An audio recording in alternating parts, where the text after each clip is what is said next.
Oi, gente bonita, muito bem-vindo ao programa A Elite. Como foi a semana? Melhorou, né, gente? Aquela dica é valiosa para você. E olha só, gente, chegamos já no meio do ano. Já está tudo completo. Não dá para voltar atrás, não dá para refazer, é daqui para frente.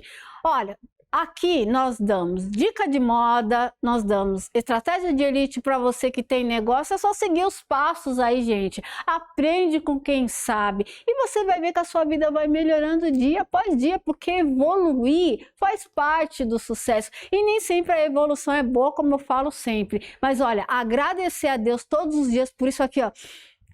É isso aí, gente. O ar que você respira, agradeça. Aconteceu de ruim, agradeça, porque tudo coopera para o bem daquele que ama a Deus. É isso aí, o programa Elite começou com muita novidade para você. Daqui a pouco já voltamos.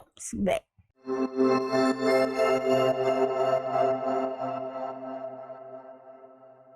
Recadinho importante para você, mamãe e papai, que não tem onde deixar seus filhos durante as férias escolares. Você encontrou Castelo Pink Blue Brinquedoteca. Estamos na Rua Marechal Deodoro da Fonseca, número 69, no centro de Jundiaí. Enquanto você trabalha e ganha bastante dinheiro, seu filho aqui aprende muito e se diverte demais. Aqui dentro temos mais de 10 ambientes de pura diversão. Fora a nossa parte externa, que temos quadra, horta, parque kids, brinquedão gigante, quadra de futebol. Tem tudo aqui. Você não pode deixar de trazer o seu filho nesse ambiente incrível que ele vai adorar. E o melhor, total segurança para você, mamãe e papai, ficar despreocupado. Quer entender, quer saber mais? Não perca mais tempo, vem conhecer nosso ambiente, você vai adorar. E você que falar que está vindo através desse vídeo, você vai ter 3 horas gratuitas para conhecer esse ambiente sem pagar nenhum real. Isso mesmo, e sem compromisso. Mas eu garanto que você, mamãe e papai, vai adorar, principalmente seu filhão. Então vem nos conhecer o mais rápido possível, não perca mais tempo, vem!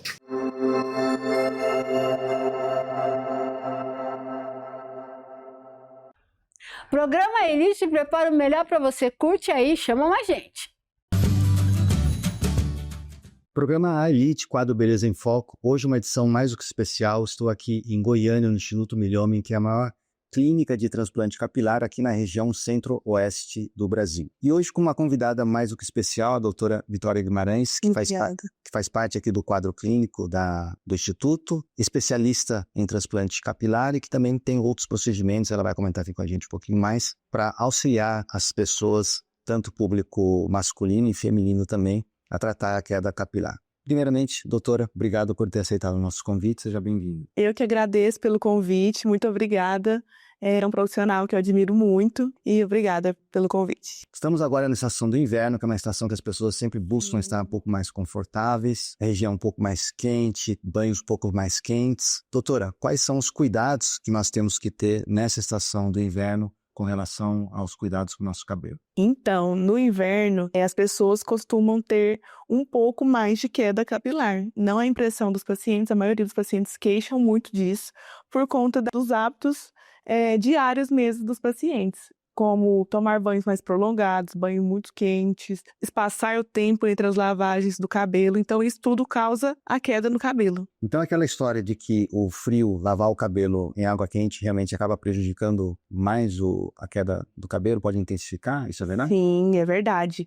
Por quê? Porque, por um mecanismo compensatório, ao lavar o cabelo com água muito quente, isso gera retirada excessiva da produção do óleo da glândula sebácea. Então, tira esse óleo de forma excessiva, de forma muito brusca. Então, o mecanismo compensatório é produzir mais óleo na glândula sebácea. Então, isso causa obstrução do folículo piloso pela quantidade excessiva de óleo. Então, aumenta a oleosidade e causa a queda também no cabelo. Legal, porque às vezes a gente pensa em lavar para exatamente tirar a oleosidade, quer dizer, se tirar em excesso também acaba causando prejuízo. Sim. Quais são as dicas do dia a dia que as pessoas podem ter para ter um cuidado um pouquinho maior com a questão de evitar essa queda do cabelo durante a estação do inverno. Sim. Outra coisa muito importante da gente lembrar aqui é que no inverno as pessoas costumam se proteger mais, usar mais agasalhos, ficar menos expostas ao sol. Isso afeta a absorção de vitamina D no organismo, que é muito importante para o crescimento, para a saúde dos fios e do couro cabeludo. Então, expor mais ao sol. É claro que não tomar o sol do meio-dia em diante, né? Um sol mais ameno, né? Alimentação saudável e balanceada, porque no frio as pessoas costumam comer coisas mais calóricas, mais gordurosas, né? Shampoos, antiquedas, condicionadores também podem ajudar e auxiliar nessa parte da queda e na saúde dos fios também. Legal. Aproveitando que estamos aqui no Instituto Milhomem, quais seriam as estratégias que podem ser utilizadas pelos profissionais, pelos médicos, para que evite ou que, uma vez que tenha essa queda, para que trate essa questão? Então, a saúde dos cabelos começa de dentro para fora, né? Então, seria muito importante o acompanhamento médico para solicitação de exames, ver quais vitaminas estão em déficit no organismo. Também, além do cuidado do acompanhamento médico, fazer mesoterapia, fazer aquelas aplicações que são injeções de vitaminas, de fatores de crescimento diretamente no couro cabeludo, que ajuda bastante no controle de queda, na oxigenação do couro cabeludo e melhora também a saúde dos fios de dentro para fora. Legal. Vocês vão ver aqui algumas cenas da doutora tá falando e vocês vão entender um pouquinho melhor do que é essa mesoterapia. Eu mesmo já fiz, a doutora me trata também, me ajuda a tratar a queda do cabelo e também maravilhoso. Esse ponto realmente ajuda bastante. Falando um pouquinho, literalmente, do transplante capilar, né? Desde o maior público acaba sendo o público masculino, mas tem muitas mulheres também que recorrem ao transplante. Sim, os homens estão bastante vaidosos, né? Hoje em dia, a busca é bastante frequente. E em relação ao frio, é uma época muito boa de fazer o transplante capilar, um clima mais ameno, então pós-operatório é bem mais tranquilo, né? O paciente não vai ter aquele suor excessivo. Tudo isso é muito bom para o pós-operatório, para a recuperação do transplante capilar. Além de também ter menos exposição ao sol, que o paciente após o transplante a gente pede aqui na clínica para ficar pelo menos 2 meses sem expor ao sol, praia, piscina, tudo isso. E também no verão o cabelo já estará todo cheio, já está bonito, né? Para ir passear, ficar com a família, aproveitar o verão mais bonito. 6 meses basicamente é um tempo bem interessante, né? Nós estamos em julho, de julho até dezembro, tem bastante tempo aí para o cabelo recuperar e com certeza, já vai. Verão com aparência muito mais bonito. Além do corpo já está preparado, né? O senhor já preparou o corpo o ano todo, o cabelo também auxiliando aí no rejuvenescimento. Legal. Uma última pergunta. Eu vi aqui, estava acompanhando aqui o dia a dia do consultório. Existe uma coisa que acho que o público, no geral, não deve saber. Existe o transplante com o cabelo longo, né? O transplante. Pode falar um pouquinho aqui pra gente como é que funciona? Claro, nossa. O transplante long hair é feito com a extração do fio ainda longo. Então, a gente usa toda essa parte de trás do couro cabeludo, só que sem raspar o cabelo. Não quer dizer que é a melhor técnica, mas o resultado é imediato. Então, a gente pega folículo por folículo, tem que ter muito cuidado na hora da extração para não seccionar, não cortar o fio. E o folículo é transplantado dessa região para a região da alopécia, da calvície. É longo, então o resultado é imediato, o paciente já vê o cabelo como vai ficar após sair da cirurgia. Legal, doutora. Muito obrigado pelas suas explicações e fiquem com a gente nos próximos capítulos. Muito obrigada.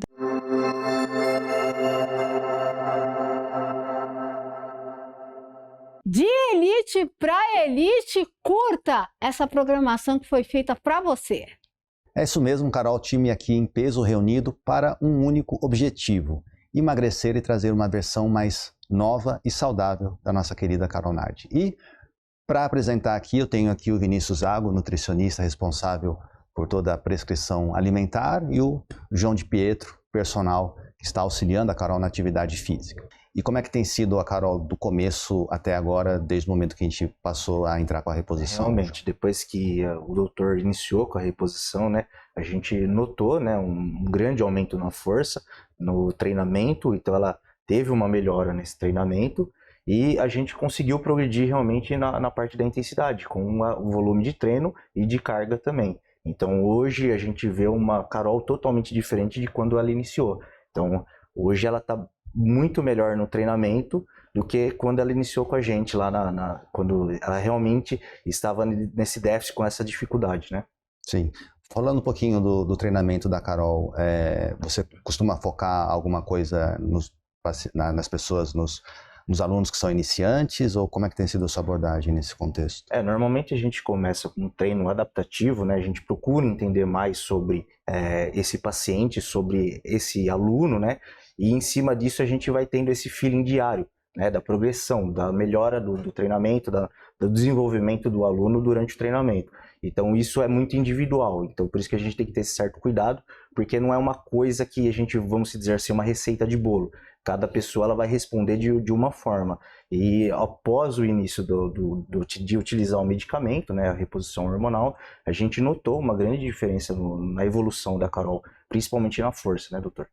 Vinícius, a Carol teve algum detalhe um pouco mais específico no caso dela, na adaptação com relação à alimentação, a questão de proteína, alguma coisa que você queira comentar com relação a essa parte? Sim, já por ter tido a cirurgia bariátrica, o indivíduo já tem uma limitação sobre o volume, né? Com a medicação isso aumentou um pouquinho mais. Então, até o retorno que ela foi semana passada, nós ajustamos isso para que fizesse uma alimentação que coubesse dentro do hábito alimentar dela. A Carol entrou agora no modelo dietético em déficit calórico, ou seja, ela está deixando de comer calorias abaixo do seu gasto para que então ela consiga atingir a perda de gordura que a gente tanto espera. E ela já começou a apresentar os primeiros resultados. Dentro aí de pouco mais de 15 dias, ela já apresentou queda de peso de gordura de 1,1 kg já, o que é bem relevante para poucos dias. Reduzir um pouquinho o volume de vegetais, porque por mais que são os micronutrientes que a gente tira dali, ainda assim dá volume.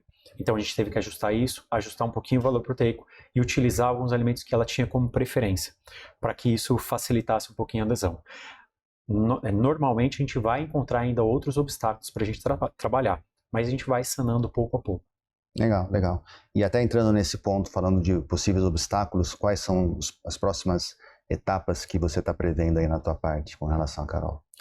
No projeto da nutrição, a gente sempre tem que estar em dinamismo ali junto com o paciente, sempre buscando uma alteração, uma estratégia nova, seja numa flexibilização ali em termos de nutrientes, como carboidratos, proteínas, gordura. A gente tende a fazer uma periodização, assim como uma periodização calórica, né? E a gente sempre utiliza essa estratégia. Talvez o ponto que mais a gente encontra, e uma coisa que eu trabalho muito lá na minha clínica, é o comportamento alimentar, né, que é o comportamento que leva as pessoas a terem, inclusive, as taxas de sobrepeso, como o senhor falou, elevadas. A gente sabe que a gente acaba comendo, não muitas vezes só pela preferência alimentar, mas porque o comportamento ainda não está bem consolidado, bem reeducado. Então, muito do que a gente vai trabalhar no futuro também está relacionado a isso. Sim, até porque, bom detalhe, porque realmente pacientes bariátricos, você consegue, sem dúvida, no começo, ter um resultado muito bom, mas se a pessoa não muda a cabeça, eu costumo falar, né? Começa a comer igual um passarinho, de pouquinho em pouquinho, de pouquinho em pouquinho, de forma que no final das contas, no cômputo das 24 horas, acaba ingerindo uma quantidade de calorias um pouquinho elevado, ou a qualidade também acaba sendo aquém daquilo que a gente precisa, e o nosso estômago, ele tem uma elasticidade, então a pessoa, conforme esse andar ao longo de meses, anos, a pessoa ganha um volume na parte do estômago e, consequentemente, aumenta a quantidade de comida e muitas vezes a pessoa acaba retornando ao peso que tinha. E uma dúvida de muita gente é com relação ao aeróbico. Precisa literalmente correr para perder caloria, João? Não tem necessidade. A gente até fala, né? É manter aquele treinamento de baixa intensidade e sempre procurar aumentar o volume do treinamento aeróbico. Não tem necessidade nenhuma de correr. E às vezes até não é indicado, né, pro indivíduo que está vindo de um sobrepeso já começar a correr, porque isso pode sobrecarregar as articulações, né, e vindo causar uma patologia ou até mesmo um desconforto articular. Fica aqui com a gente que nas próximas semanas aí teremos resultados excepcionais com a Carol Nardi. Liga para aquela pessoa que você mais gosta. E sabe aquela que você não gosta? Liga também e fala para ela assim, assiste o programa Elite que você vai melhorar, você vai virar uma excelente pessoa porque ela tem dicas para você. Sábado que vem tem mais Elite para você, ó, tô cheia de saudade. Até mais, tchau.